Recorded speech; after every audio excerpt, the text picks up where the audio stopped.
小嫂子又给小侯爷炖胡辣汤了。有你这样兰心蕙质的未婚妻，专程来军营探班，他真幸福呀。可惜小侯爷还没回营，跟着李豆子骑马都傍晚了。到底是只会围着灶台转的小胖妞，跟李豆子那样风风火火的奇女子比不了。我叫江幼媛，这是我当穆清霄未婚妻的第7年。9岁那年，我还蜷缩在桃花寺的角落里，是个无人问津的小乞丐，而他却是云端之上的小侯爷。那样耀眼如星辰的人，却偏偏有我这样卑微如尘埃的未婚妻。只因彼时他是身患其症的纯阳之体，10寸之内寻常女子不得近身，否则就会浑身红疹，奇痒难耐。唯有寻得纯阴之体，以血入药，才可缓解。而我恰恰就是那天底下唯一能靠近他的女子。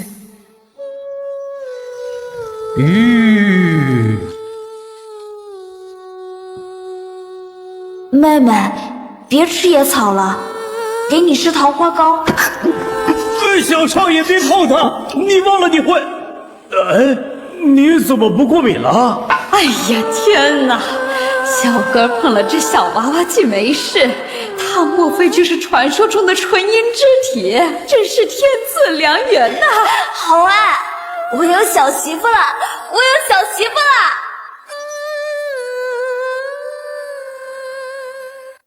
后来我凭着老夫人的青睐得入侯府，锦衣玉食，却也因长年累月的放血入药而体亏虚胖，成了世人眼中貌丑无颜的胖丫头。但穆清霄一病好，就兴冲冲参军去了，身边不再只有我一人，而是多了位异性好兄弟。圆圆，他就是我在军营里同吃同住的好兄弟，叫李豆子，你把他就当半个爷们看就好。乖，小爷警告你啊，朋友妻不可欺啊！就你护犊子啊！他腰如水桶，我腰如仙柳，谁欺负谁啊？我看着他们日渐形影不离，心头像塞着进水的棉絮，又沉又闷，堵得发慌。有缘，身为未来的侯府主母，切不可斤斤计较于儿女情长。萧根在军中有袍泽之情是好事，他会有许多兄弟，正妻却唯有你一个。侯府与你教养之恩，你要懂得惜福，更要懂得安守本分。是，幼缘会感恩，会懂事，会乖巧。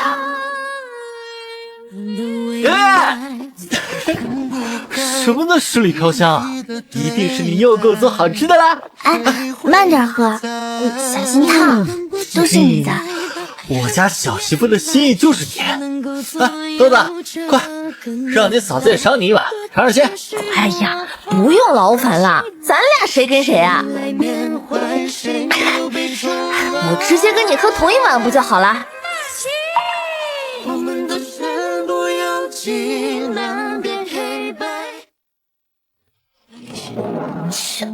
真矫情，这肥婆就是见不得我跟你兄弟情深。松开你狗爪子，下回不准在这儿招惹圆圆生气。圆在小爷这儿从始至终都是第一位。圆圆，小爷方才教训他了，他大大咧咧惯了，你别放心上啊。小哥，我想学骑马，你平时最爱骑马射猎，你我将来是夫妻，我也想懂你所喜，陪你所欢。好，小爷教你，到时候我家圆圆可别哭鼻子。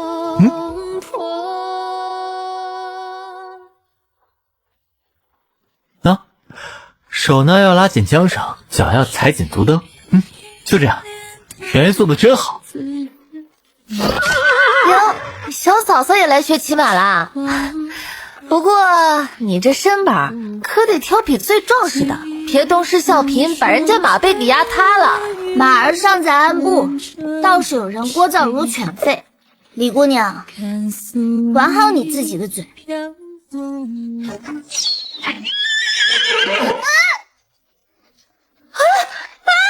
先生救我！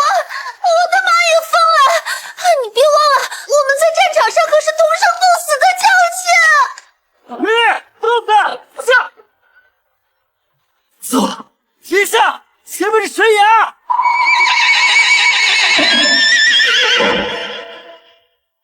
走了，停下！前面是悬崖！圆圆，你再修着吧。洞子离悬崖最近，我先救他。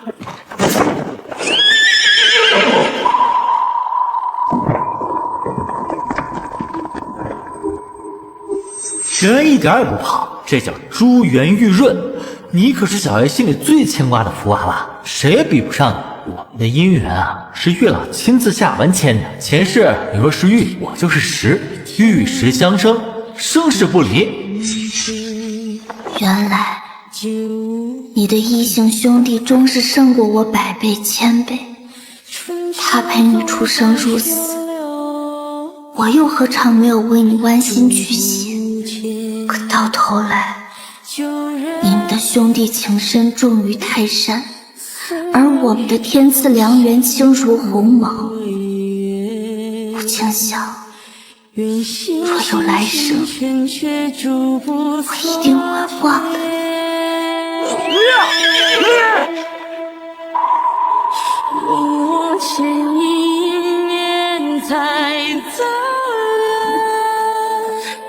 忘了我，等不及岁月如。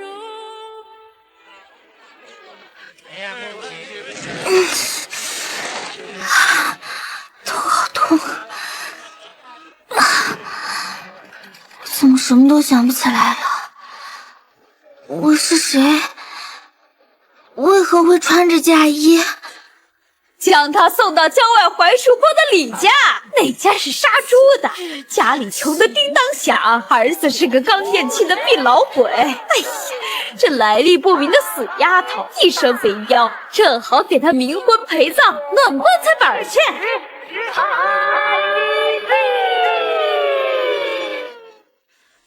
坠落悬崖后，我失忆了，忘记了自己钟情之人，亦忘记了自己的姓名和过去。更要命的是，我如今竟被五花大绑，困在花轿里动弹不得，等着给屠户家的短命儿子冥婚冲喜。哎呀，这破天气，李家到底还有多远呢？这丫头胖如肥猪，死沉的。动作快些，务必在吉时前将我大哥的纸人新娘请入灵堂，为他冲喜。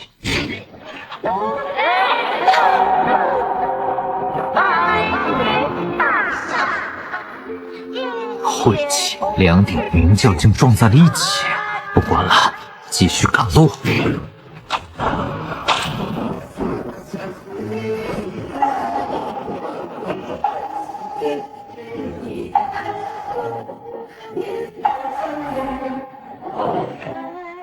母亲，大哥的新娘接回来了，但途中出了点意外。意外？纸人还能长腿跑了不成？本宫瞧瞧。糟了，怎么来的是一个臭生生的儿媳妇？变成一张纸了，还挺娇憨圆润的。母亲，二哥，小鱼儿要有大嫂了。方才暴雨路滑，在岔路口与另一顶冥婚花轿相撞，混乱中，我们抬回来的不是纸人，而是对方要送去冥婚的新娘，也就是这胖丫头上错了花轿，嫁错了人。母亲，我们本就借着大哥葬身沙场的理由，在郊外隐居哀悼，以此来躲避仇敌耳目。可这来历不明的胖丫头若是留下，说不定会招惹是非，不如就让她打哪儿来回哪儿去。可这小乖乖遍体鳞伤，身上高烧不退，本宫我怎忍心将他送回那个虎狼之地，让他置身于水火之中啊？我们家大米有的是，不如就让他做大哥的名妻，给大哥冲喜吧。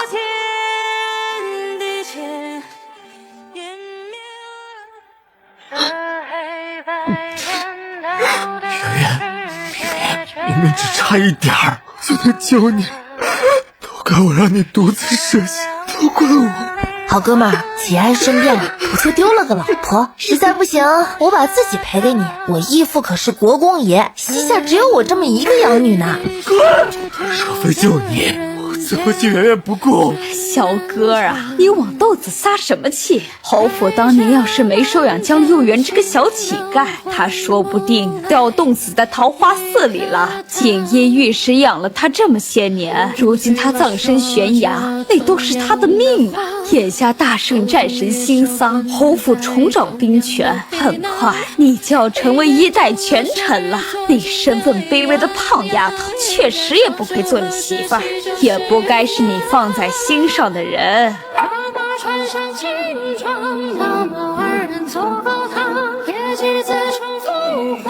哎呦，小可怜，你身上怎么这么多放血的疤？大夫说你伤筋动骨100天，失忆也是外伤导致的，得好生休养。你虽上错花轿，但我北陵家会对你负责。一便换我婆婆做我们家的儿媳妇，倘若你哪天想离开，随时皆可。相逢即是缘，你就叫圆圆，可好？来，圆圆，这是滋补身体的萝卜汤，多喝一些。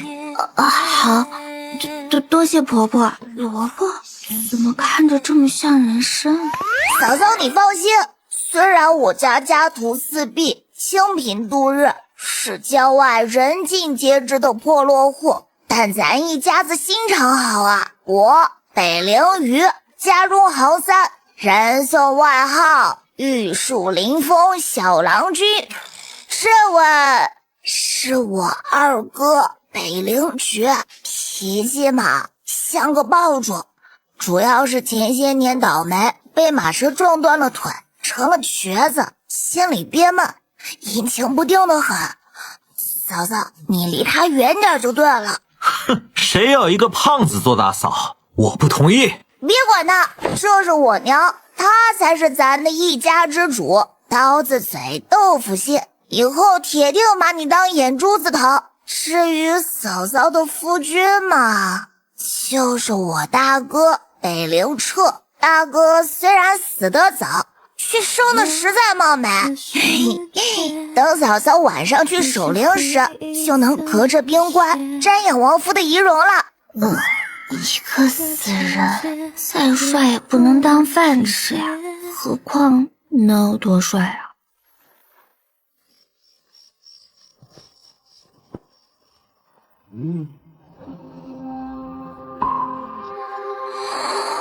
天哪，帅的我能吃下3碗饭。花轿错台，记忆全无，稀里糊涂就成了北陵府的守寡少夫人，摊上个冰棺里帅绝人寰的相公，外在一个宠我上天的婆婆啊！这王夫配慈婆的日子好像也不赖哦。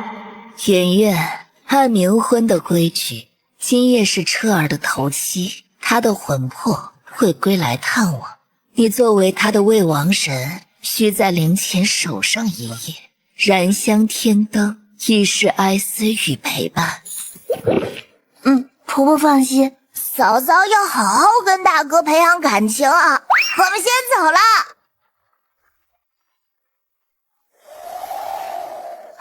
不好，长明灯怎么灭了？难道魂魄真回来了？大哥，彻哥，夫君有话好说，千万别现身。我胆子小。对，公平，上公平。吃人嘴软，男人手短，鬼应该也一样吧。君，初次见面，不，阴阳相隔。我叫圆圆，是婆婆给我取的名字。你放心，我虽然失忆了，但既然嫁进北陵家，就一定会替你好好孝顺婆婆，还会照顾好二弟三弟。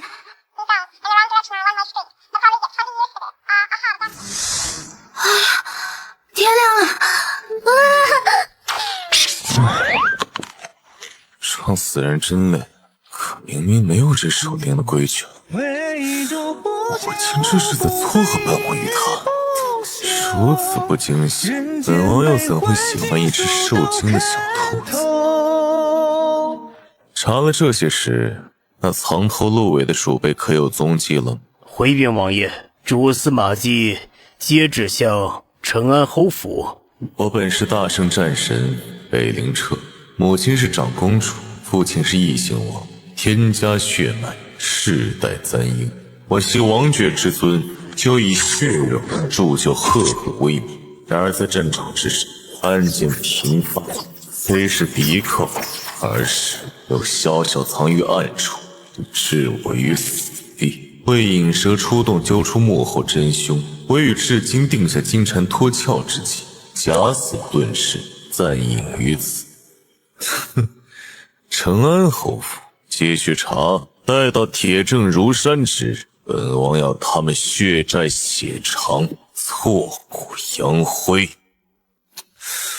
唯一的变数是，本王竟多了个名义上的名气，那小丫头还珠圆玉润，瞧着有几分乖巧。上错花轿嫁错王夫的第7天，我愈发觉得这北陵府深不可测。虽自诩是家道中落的落魄户，府邸修缮简朴，灰墙黛瓦，可仔细一看，院落肆意生长的花草是千金难求的药材，二少不起眼的破轮椅其实是金丝檀木所制，盛萝卜汤的瓷器分明是官窑秘制的天青釉，感情他们拿的是隐士豪门的剧本。不，好奇心害死猫，他们居然不嫌弃我的出身，那我也不能探究他们的过往，我要守好我的寡，安安分分的当名妻。后来在婆婆的极致宠爱下，我作息规律，饮食妥当，心情愉快，渐渐从腰如水桶的胖丫头摇身一变成了娇软动人的大美人。那天春光乍暖，往昔黯淡灰尘的人生似乎有了新的曙光。后来在婆婆的极致宠爱下，我作息规律，饮食妥当，心情愉快，渐渐从腰如水桶的胖丫头摇身一变成了娇软动人的大美人。那天春光乍暖，往昔黯淡灰尘的人生似乎有了新的曙光。哎呦喂，瞧瞧我们家圆圆瘦下来，这小腰，这气色，来，这些都是给你新做的衣裳。虽然咱家家徒四壁，但养个天仙似的小漂亮，那必须不能含糊。这可都是你王夫哥攒了好些年的老婆吧，不用替他省，使劲花。天哪，1天8套衣服，他是棺材本都给我砸了吧？嫂嫂，给，这些是我满月抓阄的旧物，送你了。这西洋镜繁复精巧，所谓的旧物，怕是前朝贡品吧？切，现在嘛，是不胖了，瞧着也人模人样的，但是越漂亮的女人越会骗人。我还是不同意你当我大嫂，大哥的棺材板必须压住了。久违的暖意在心间悄然化开，我笨拙却坚定地试着融入这个家，了解身边的每个人。哎呀，三少爷今儿又把自己关在房里，送进去的冰糖雪燕原封不动给退了出来。三少爷厌食的毛病真是越来越严重了。主母今早发话了，谁能哄他吃下一碗饭，谁的月钱就翻倍。那个三弟的饭食，不如让我试试。蒸鱼羹太香了，爆炒猪蹄太辣了，我不能不吃。哎呦，小祖宗，你都绝食1天1夜了，你不吃饭怎么长高呀？等等，什么东西这么香啊？芦笋虾仁炒饭，随便炒了点剩饭。三弟，要不赏脸尝尝？就是这个 feel 倍儿爽。哎呦，小祖宗终于肯吃饭了。圆月就是咱家的福星啊。婆婆、二弟，你们也有份。松鼠鱼、兔子奶糕、翡翠丸子汤。这些天承蒙大家关照，收留我这个无家可归之人。几个破菜罢了，饿了3天的叫花子，啃窝头也觉得是龙肝凤髓，能有多？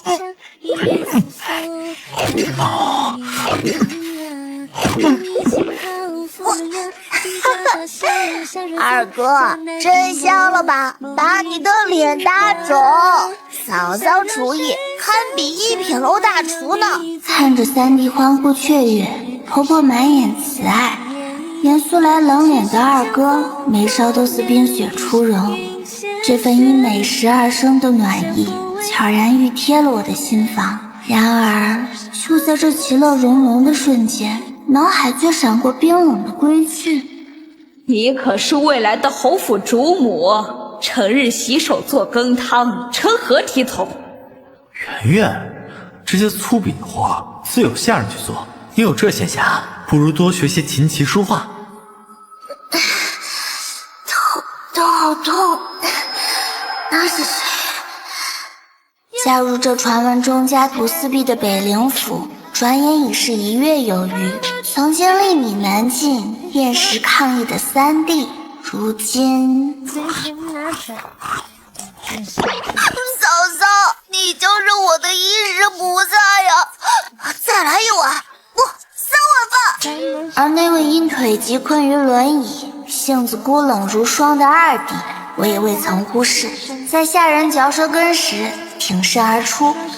你们说二公子这腿还能好吗？都1年多了，我呀10文钱，赌他这辈子都是个瘸子。哈哈，我压二公子200两，我赌他这辈子身体健康，活蹦乱跳。你们敢妄议主子，那就月钱扣光。我错了，少夫人，饶了我吧。想不到我平日对你恶语相向，你却不计前嫌，你当真认为我这腿能好？心若向阳，何惧阴霾？困住你的从不是这双腿，而是你自己画地为牢的心。二哥，你的路还长着呢。至于将我宠上天的婆婆，我近来见她时常失眠，夜不能寐，就将院里的凝神药草研磨缝制成香枕。你真孝顺，有你这个好儿媳烧高香了。哎呦，彻儿在天之灵定会欣慰，说不定晚上棺材板都压不住了。终于攻略完全家人，只剩一个王夫哥了，嘿嘿嘿。王夫哥，我来看你啦！瞧，这回我给你上供桃花酥乐。王夫哥，我跟你说啊，小鱼儿啊，现在一顿3大碗不在话下。昨天还跟我抢最后一块红烧肉呢，小脸都鼓成包子了。至于二公子，你猜怎么着？他嘴上说施舍一件虎氅给我，转头又嘱咐我天凉了要多添衣，还挺傲娇的。不过他肯和颜悦色已是难得。还有，婆婆近来说的也踏实多了，我炖了义气汤，还缝了安神枕。如今呐，她一觉到天亮，气色红润。婆婆高兴的送了我一串琥珀珠子。你这棺材本怕是要被我败光了呀。虽然我还是记不清自己是谁，但在这里给鱼儿做饭，看二哥别扭，听婆婆唠叨，感觉像个家了。王福哥，虽然你还躺在棺材里，但谢谢你给了我一个家。喏，新做的，给你尝尝鲜。晚安啦。治好了鱼儿的厌食，抚平了阿珏的阴郁，连母亲多年的失眠都……这小兔子本事不小，本王死了才多久，他倒把本王的王府经营的有声有色，迷得全家人神魂颠倒。大哥，这个嫂嫂我要定了，她做的炒饭天下第一。这圆圆就是娘的亲闺女，这北陵家的媳妇儿，娘认准了，你看着办吧。大哥，全京城唯有这个女子才配做我大嫂。不是，跟我说干嘛？本王真要有个媳妇儿不成？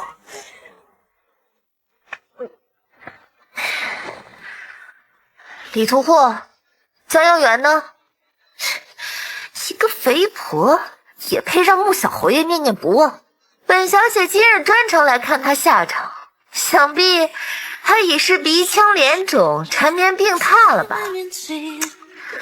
依我看呐，对付这等货色，就该试着为他馊水干饭。什么？花轿抬错了？那破落户就是一个吃人不吐骨头的火坑，我倒要亲眼去看看他江佑元是如何生不如死的。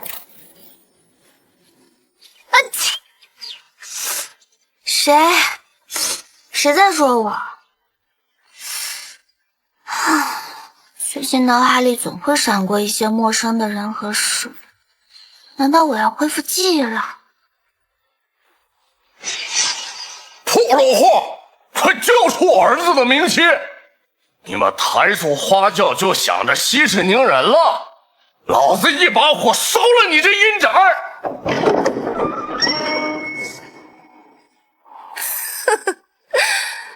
李屠户，你项上这颗头颅是衔在脖子上待得太安稳了吗？少废话！老子花钱买的儿媳妇被你们抢了，你们还有理了？你还不快跟老子回去！他是江佑元？不可能！这个肥婆怎么瘦成一道闪电了？李屠户，你且睁大眼睛看清楚了，此乃我北陵家3叔6里明媒正娶的长媳，花轿抬进的是我北陵府门，拜的是我北陵宗祠天地。她的名讳早已堂堂正正写入我族谱牒，她就是我北陵府名正言顺的少夫人。而你竟敢妄图强掳活人，配与王者，此等丧尽天良、悖逆人伦之举，按大圣律法，当杖100，流3000里，永世不得归乡。别！有话好说，我这就管。夫人饶命！饶命啊！吓着了？不怕，圆圆有婆婆在，没人能欺负得了你。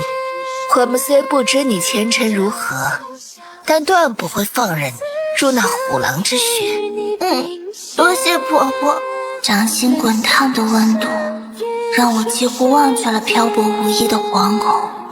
从今往后，这里便是我的归处，我的家。去，让那屠户3个月下不了床。至于他身边那个戴面纱的女人，宁错杀，别放过。他们不是破落户吗？那死女人的气势，怎么比宫里的皇后娘娘还要害人？江有元还瘦成大美人了，你如今都是别人家的名妻了，这般晦气，我倒要看看穆小侯爷还会不会要你。谁打我？我可是不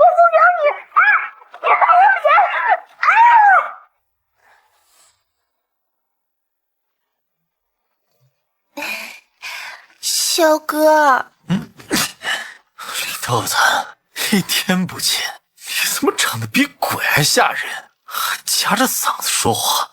那也比江佑元这个负心鬼强10000倍。好哥们儿，你知道吗？江佑元死而复生了，可他却背叛了你，当了别人家的名妻。这样水性杨花的女人，有什么值得你牵挂的？不可能！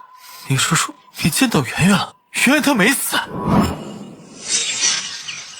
北陵家的歹人听着，速速开门，交出本侯的未婚妻江有缘，否则本侯拆了你这府邸。圆圆，是我金香，我来接你回家了，别怕，有我在。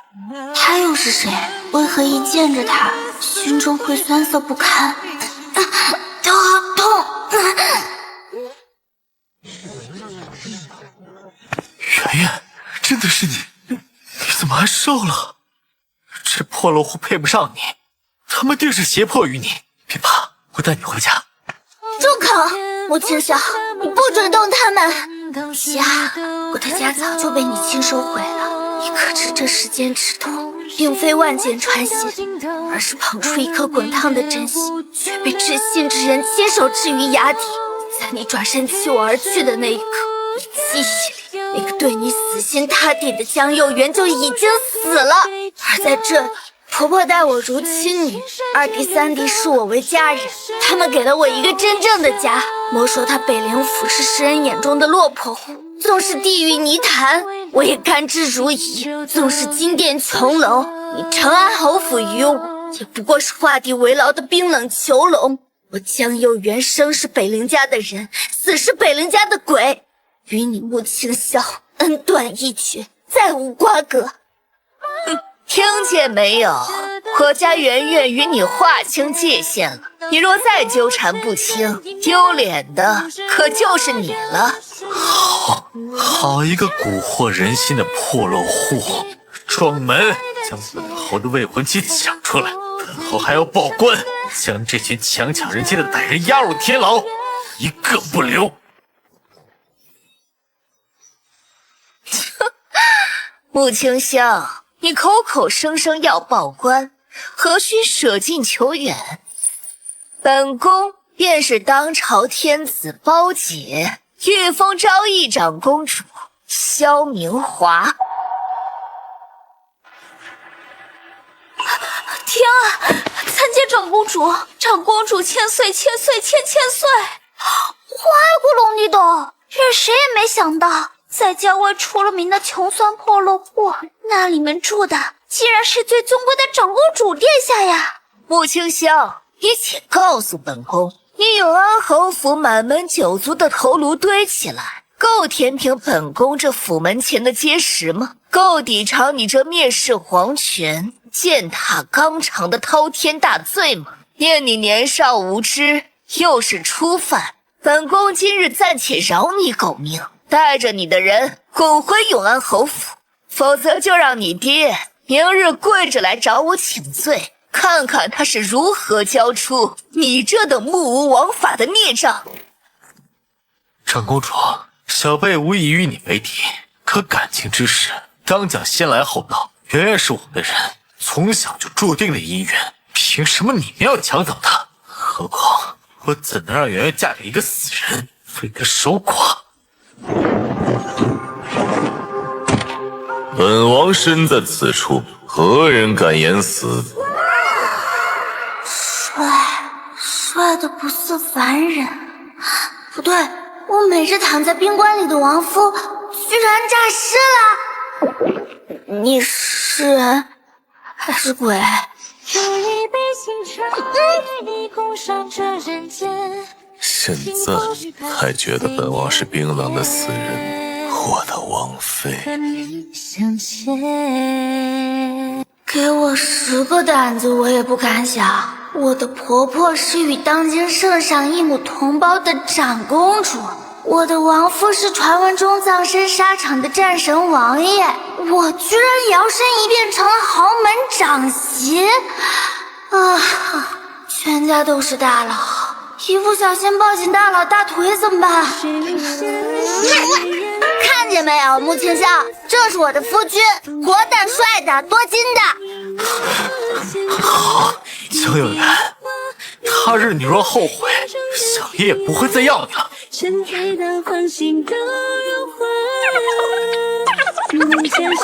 事情的真相其实就是这样。为帮彻儿找出幕后真凶，我们全家隐居于郊外。圆圆就像上天赐给我们的小福星，是我们计划之外的惊喜。你夫君好看吗？好看。躺在冰棺的王府突然活了，怎么还这么会聊啊？所以你们是为了我身份败露，前功尽弃吗？无妨，天网恢恢，疏而不漏，蛰伏已久，也是时候该新仇旧恨一起算。他们欺负了小兔子，夫君不得帮着找回场子吗？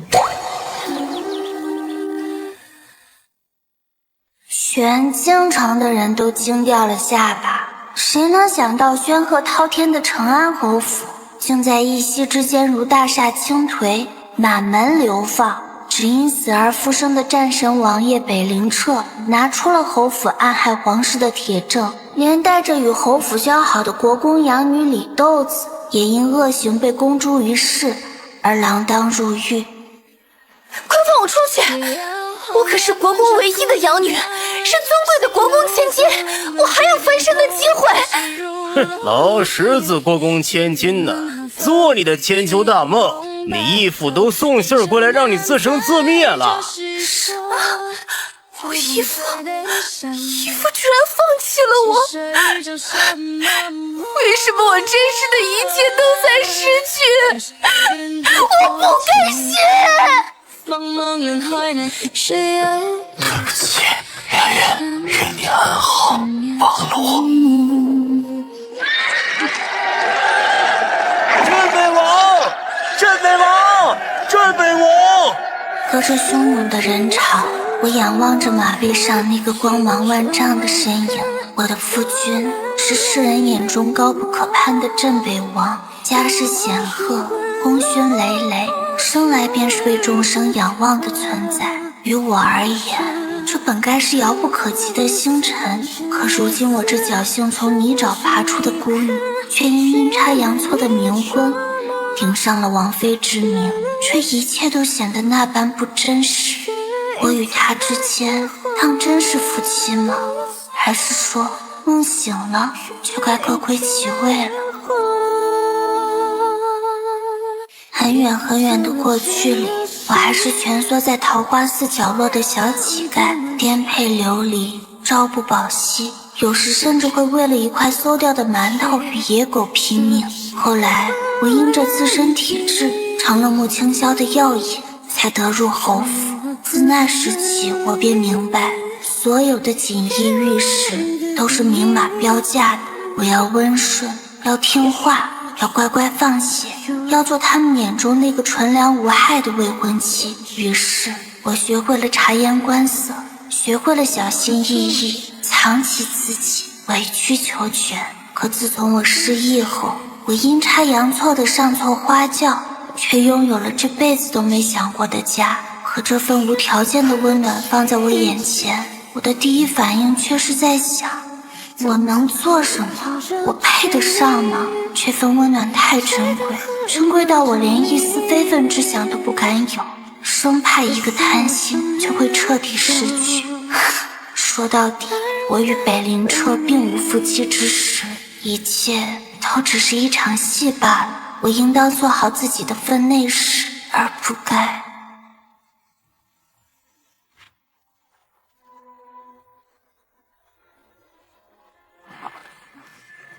我的王妃，你这是在躲着我？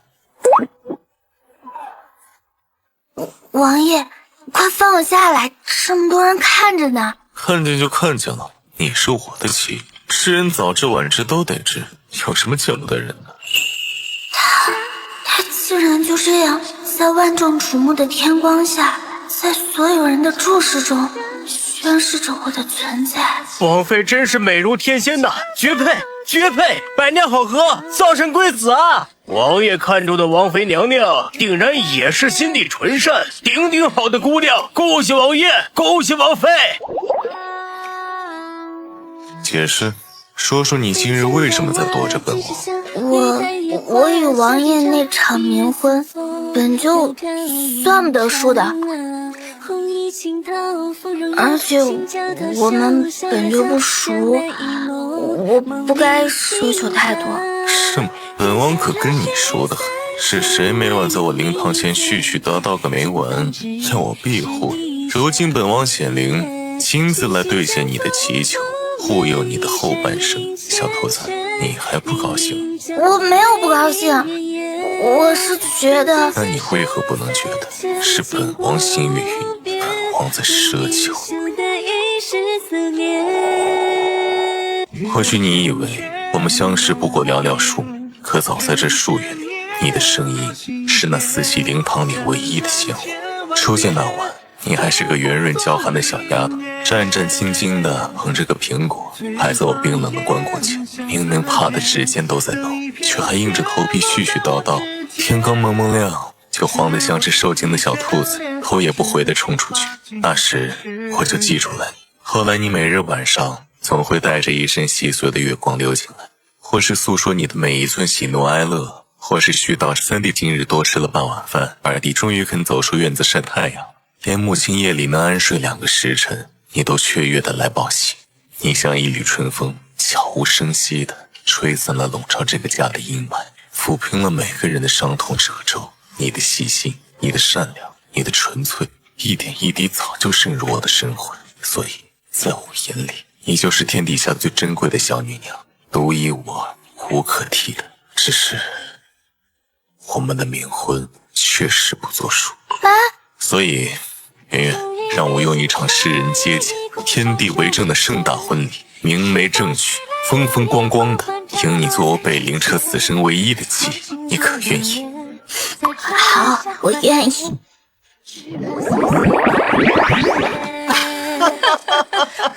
太好了！太好了！大哥大嫂要成亲了，我要当花童，我要撒最多的花瓣，撒满整个京城。长兄放心，第一紧急联络了天一阁12位顶级绣娘，3班轮作，务必选用南海娇绡、西域金线、东海明珠，赶制出全京城不全天下最耀眼的凤冠霞帔，定不让嫂嫂有半分逊色。哎呦喂，可算等到这天了，我们家这棵千年铁树可算是开了花了。哎呦，祖宗保佑啊！后来我与北灵车的吉日定在初春，红绸高挂，鲜花锦簇，整座京城仿佛都被这桩盛事染上喜色。一拜天地！曾几何时，我以为此生坠入无底深渊，再无半分曙光可期。2拜高堂！可柳暗花明，终于2人有了一个视我如明珠的家。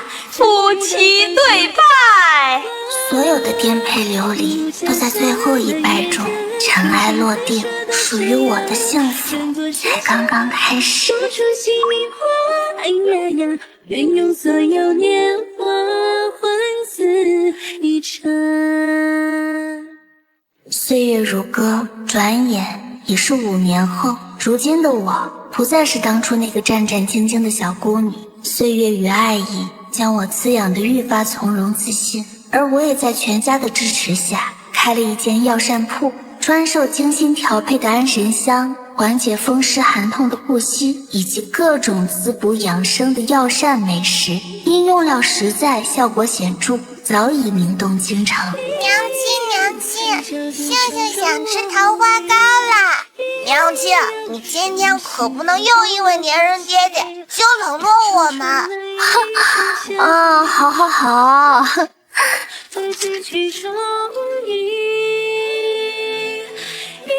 你们争宠自然争不过为父，毕竟你们娘亲可是我的。夫君今日下朝到早，见起这铺子里人手不够，还连累我的东家，可来打杂。后来京城盛传，权倾朝野，威名赫赫的镇北王殿下总在自家王妃的药膳铺里动作娴熟地帮客人打包香囊、收钱记账，偶尔还会去后厨帮忙搬搬药材、尝尝味道，实在是剧内典范呐。只是我与北陵彻的日子不止于京城这一方铺子，他深知我幼时困苦，从未有过机会好好看看这大好河山，于是他总会在公务闲暇时安排好府中事务，带着我游山玩水。但最让我难忘的却是他带我去军营的时候。